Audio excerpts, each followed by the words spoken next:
With us now is Joe Oliver, a friend of George Zimmerman's who spoke with him over the weekend. Joe, good to have you with us this morning. As I understand it, you have decided to speak out on your own, not because George Zimmerman asked you to. When you spoke with him on Saturday, what did he tell you specifically about his interaction with Trayvon Martin and what happened leading up to this young man's death? I can't get into the specifics of that because that's the evidence that's going to be presented before the grand jury. And that's one of the reasons why this has exploded to the level that it has.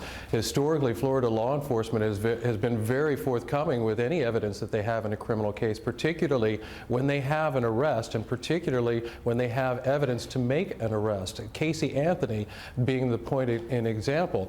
I don't understand why this is so different. I can only guess that the reason why is because it's the Sanford Police Department, which has a history of racial tension.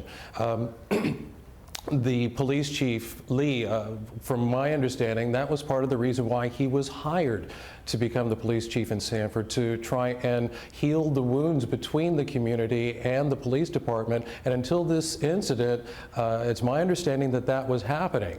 I mean, and that's another reason why we've seen this go from a police investigation and handed over to the local state's attorney, who was passing it on to the next state's attorney, and now we have a grand jury. And until this evidence is out, I mean, we're going to continue to see this frustration.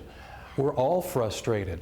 I had a chance to speak with Reverend Jackson this morning, excuse me, before I came in to explain to him that this incident on its own is not a racial incident. This story is a racial story, and he's right. I mean, it has sparked a dialogue that needs to be made because I live with what they're talking about every day. But in this particular instance, when it involves this happening, it was not racially motivated. So you say it was not racially motivated, and I know you've said that you can't say certain things because of the grand jury, but can you give us any indication? We've heard the 911 tape so many times where the dispatcher says you do not need to follow him. Did you get any indication why George Zimmerman did follow Trayvon Martin?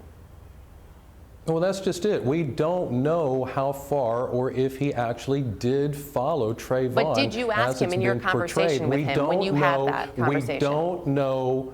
When I had that conversation, he was not following Trayvon Martin.